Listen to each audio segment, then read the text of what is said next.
Eu lembro como se fosse hoje. Quando eu passei por essa porta para ir no sentido da administração, o cara está entrando com um fuzil do outro lado. O cara virou um fuzil para minha direção assim, e eu de frente com ele, com o vidro blindado, mas duvido que seguraria. Um fuzil. Me abaixei e passei rapidamente, e o cara ficou barrado naquele portão.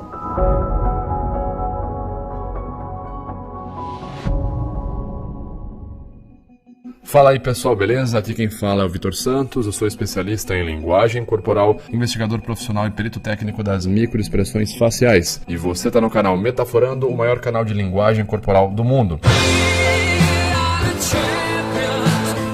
Hoje vamos fazer uma análise técnica aqui sobre o mestre Wesley Jimenez, onde ele recentemente contou uma história. Algumas pessoas ficaram surpresas com a história. Vamos tentar entender o que o Wesley sentiu quando relatou isso pra gente e se tem alguns traços de incongruência nessa história. Vamos dar uma olhada, mas antes, vale lembrar que se você quer ver mais vídeos como esse, onde a linguagem corporal é comentada de forma técnica por um perito facial que é certificado, se inscreve nesse canal aqui, curte e compartilhe os nossos vídeos. Também me segue no Instagram, @metaforando.vitor, para treinar linguagem corporal diariamente, beleza? Bom, vamos então ao nosso resumo do vídeo. Acontece que recentemente o mestre Wesley Jimenez, conhecido aqui no YouTube, um grande canal com mais de 1 milhão de inscritos, no método Krav Maga Caveira, foi ao podcast Metadata Podcast dar uma entrevista, conceder um bate-papo. Diga-se de passagem, esse é o podcast mais honesto do Brasil. Se você quer entender melhor, segue lá o podcast, clica aqui no link da descrição e ouve lá os episódios, assiste também. Em determinado momento da conversa ali sobre segurança e defesa pessoal, mestre Wesley Jimenez então fala um pouco sobre vezes ou ocasiões onde ele precisou utilizar a defesa pessoal para se safar. Ele relata uma história que envolvia ele e a esposa dele. Essa história surpreendeu muitas pessoas, várias pessoas da internet vieram me falar que ficaram assim embasbacadas e algumas até fizeram comentários curiosos, tipo assim, mas como assim? Como isso aconteceu? Hoje então eu vou analisar a história que o mestre Wesley contou pra gente para entender o que ele sentiu ao relatar ela e se ele apresentou alguns sinais de incoerência. Vamos dar uma olhada então. Tem que ser os 17%. Sim, tem que ser. E qual que é a outra história que você falou que tem mais um? Essa pessoa é mais recente. Mais recente. Eu tava com a minha esposa dentro do carro. Esse é a mais recente. Mais recente. Eu tava com a minha esposa. Você vê que ele já começa a se manipular na região do ombro, já é uma história um pouco desconfortável para ele. Se você comparar com as outras, ele contou um pouco mais tranquilo. Essa envolveu a esposa, ele já tá fazendo gesto pacificador aqui na altura do ombro. Esposa dentro do carro. Lembrando que gesto pacificador não é um sinal de mentira, mas sim um sinal de ansiedade. Um aumento de ansiedade conforme visto ali em Getting to the Truth, livro de Cliff Lansley. Eu dado aula o dia inteiro, fui no mercado, saí pra comer um pastel, voltando. Eu prefiro não dirigir, então minha esposa na maior parte do tempo ela dirige. Eu faço a guarda. E o carro, uma BMW na frente, 2 caras dentro, começaram a fazer gracinha na frente, fecha o carro e freia, quando ela tem que frear pra não bater. Você percebe que tá fazendo pra irritar. A palhaçada total. Show. Eu me buzinou. Ó, presta atenção, legal, ele contou esse início da história pra gente. Voltando, eu prefiro não dirigir, então minha esposa na maior parte do tempo ela dirige. Eu prefiro, eu faço a guarda. Observem o gesto ilustrador dele, a projeção corporal, enquanto ele vai falando. E o carro, uma BMW na frente, 2 caras dentro, começaram a fazer gracinha na frente. Olha a projeção corporal. Avanço corporal, né? Aqui a gente tem o B1, avanço corporal. A ciência é dita ali por Edward T. Hall de prosêmica. Quando eu me aproximo de algo, de uma ideia que eu estou verbalizando, eu tenho confiança naquilo que eu estou falando, por isso que eu projeto o corpo para frente. Então ele projeta o corpo para frente, projeta os braços para frente, avança os membros, também entra como avanço corporal, B1. Começa a ilustrar isso com a mão, falando que o carro estava fazendo gracinha, e ilustrar com a mão aqui, gesto B2 ilustrador, ao mesmo tempo, expressão de raiva aqui. A gente tem aqui a ação, a contração na região glabelar, certo? Formando a expressão de raiva. Então, ele está sincronizando a expressão com a fala, com a projeção corporal, a abrangência gestual e o gesto ilustrador. Até então, tudo sincrônico, tudo bem congruente. Vamos seguir aqui. A gente fecha o carro e freia, quando ela tem que frear para não bater. Você percebe que está fazendo para irritar. Uma palhaçada total. Show. Eu me buzinou, ela falou, não tá vendo que é uma mulher que tá dirigindo. Você percebe que quando ele fala assim, minha mulher buzinou, não tá vendo que é uma mulher que tá dirigindo? Olha como ele ilustra isso pra gente, os gestos crescem, né? Ele tem aqui, franze o senho e os gestos crescem. Há alguns estudos que falam sobre sincronia gestual, podem ser vistos ali também, né? Comentado no livro What Everybody's Saying, do Joey Navarro, mostram que uma tendência quando eu vou ilustrar algo, né? Um gesto ilustrador, é mostrar a situação para outra pessoa com abrangência gestual. Quem tá ilustrando algo que realmente aconteceu, tem uma tendência a gestualizar de forma mais abrangente abrangente, né? Enquanto que o mentiroso, geralmente, ele tenta ficar um pouco mais contido. Não, eu tava ali, minha mulher ficou brava com os caras ali. Foi ali. O mentiroso, ele tenta não ocupar muito espaço, porque ele não tem confiança naquilo que ele está verbalizando. Dirigindo aqui, aí pra quê? Aí os caras já baixou o vidro e xingou de tudo que era nome. Ela falou, vambora.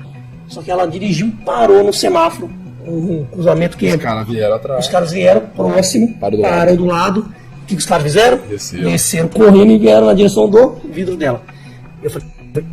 Olha quando ele vai lembrar da situação. Desceram e foram na direção do vidro da mulher dele. Olha a inspirada funda que ele dá. Dela.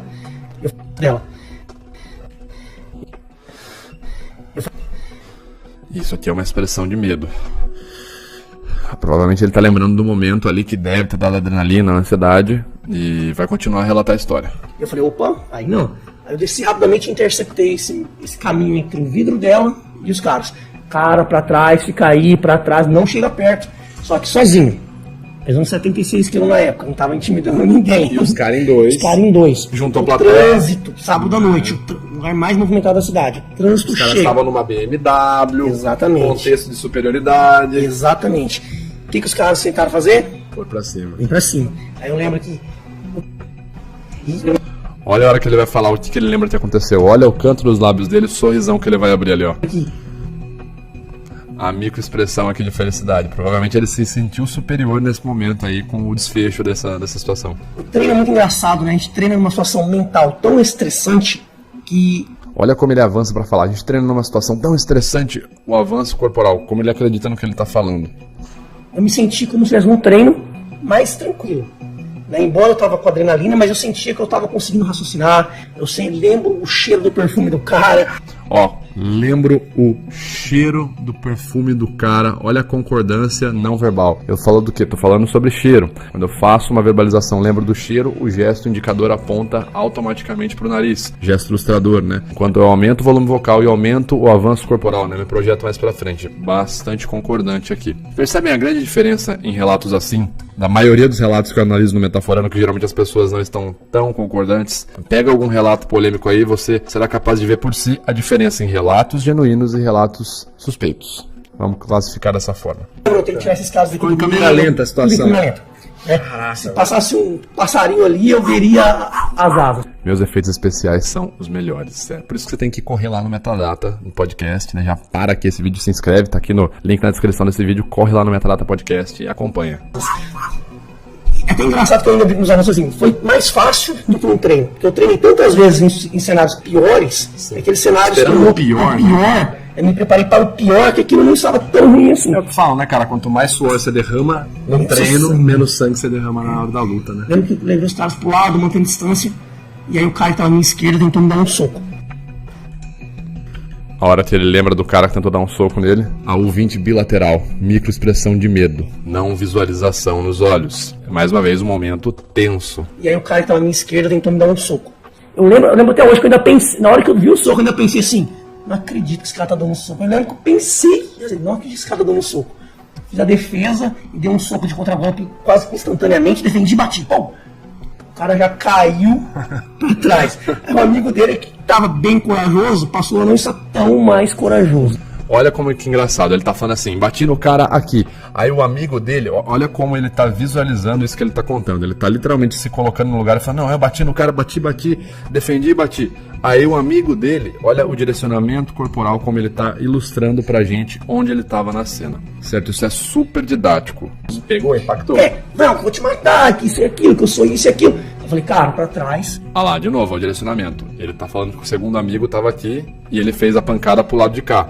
Né? Ele falou assim, eu bati no cara aqui e eu falei pra trás pro outro amigo dele e tal. Super didático, bastante concordância não verbal com a verbalização também, com o que ele tá falando, é tudo concordante. Gestos bem genuínos. Se você chegar até na minha mão, você vai apanhar também? Não, que eu vou matar, mas ele não chegava na minha mão. Eu falei, eu vou bater. Show.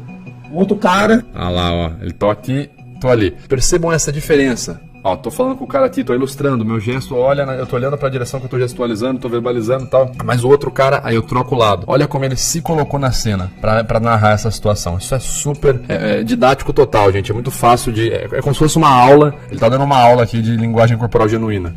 Passou alguns segundos, levantou. Devia estar louco. Provavelmente drogado. Ó, passou alguns segundos, levantou. Ó o gesto ilustrador.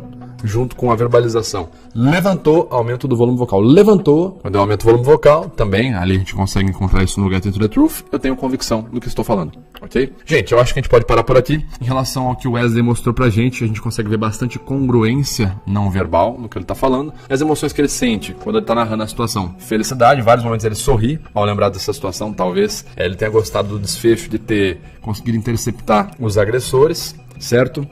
Ele demonstra medo também algumas vezes, talvez, mais uma vez, por se colocar na situação e lembrar da adrenalina na hora, aquele medo pode vir à tona, é comum, né, a ansiedade, ele começa a ficar bem ofegante, né, começa a inspirar, né, respirar fundo, deve estar lembrando da situação também, mas o comportamento dele não verbal é totalmente congruente, ok?